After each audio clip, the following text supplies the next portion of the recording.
Here's advice I would give to myself about my parents and why they were just stopping me from my biggest success. And this, I was sure, did not apply to me. And I was convinced this just had nothing to do with me about a year ago. And most people still are convinced that their parents are their best friends. Yes, up to a point. What most parents on this planet have is something called conditional love. Meaning, you have their love, you have their support if you listen to them, if you follow their rules of their house, if. It's not unconditional, it's not no matter what. Unfortunately, the definition of love is not what most people understand. I didn't understand it until very, very recently. I didn't feel it until just recently, for the first time. So it's unfortunate, but your parents and most parents want you to be their clones and to live the life they couldn't live, instead of you just being your own free will, your own free soul, and living your own dreams. This is something most people cannot accept, and they're all bound by the programming of their previous generation, of their parents and their parents and their parents. And this is like a virus that's being genetically passed down, this expectation that you are here to do what they say. And it makes sense. You can make some logical arguments or egotistical arguments how this is how civilization is meant to be, because you should be conservative and A, B, C. Like, what is this, religion? Like, what are your parents? Priests? Oh my God. What's wrong with respecting natural law and just letting every person do what they feel is right for them, not what you think is right for them?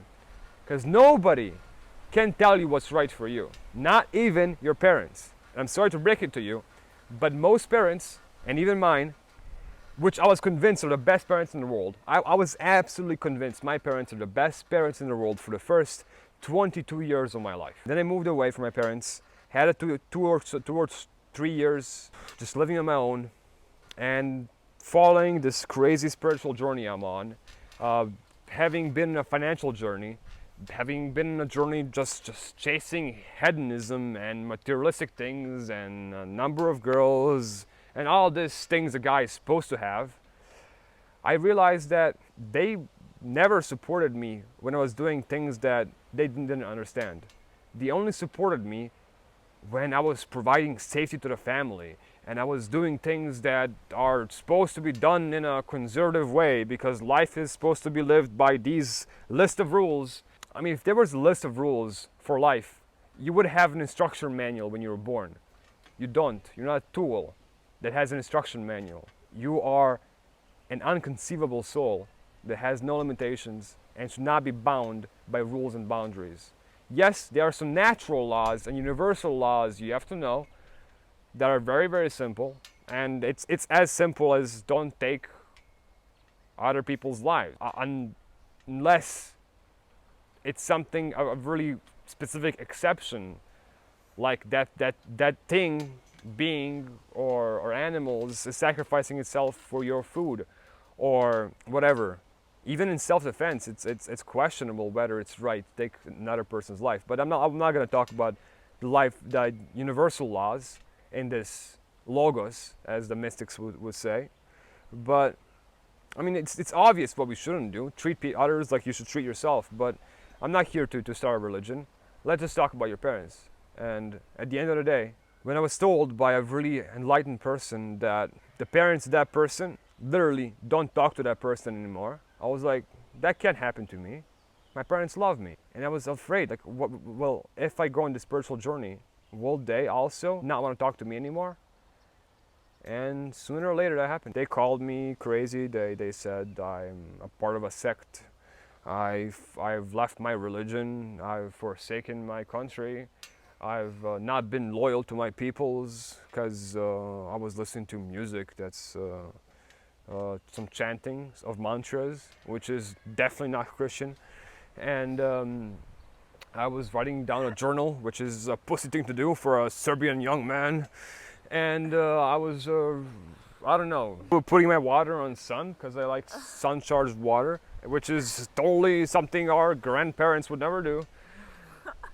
So yeah, and I was insulted many times, called crazy many times. It was a challenge to remain true to myself and keep going. But now that I look back, it's the best thing I could have possibly done. And guess what? After some time, my parents realized, oh, well, they realized that their love is stronger than their judgment of me, and they found something deep down and accepted me, some part of me. And this is something that's gonna be a process. It'll take time. Some saints' parents haven't talked to them for years. My personal mentor, his parents didn't talk to him for a year too. Most people that are really like advanced in their spiritual knowledge of life and enjoy it, how much they enjoy life, how much amazing life they have. Most of them had lots of troubles along the way with their parents because they didn't do what their parents had planned for them to do, because their parents had all these plans and rules that they wanted their children to live so they can make clones. We're not goddamn clones on this planet. We're free soul. And that's the truth. So don't ever let anybody tell you what you should do. Take advice. Advice is really helpful, but advice shouldn't be do A, B, C, because that's how it's supposed to be done. Advice isn't supposed to be a religion. Advice is supposed to be a tip to make your life easier. If this tip isn't making your life easier or better or happier, you're probably getting wrong advice. So be careful who you listen to. And thank you so much for watching.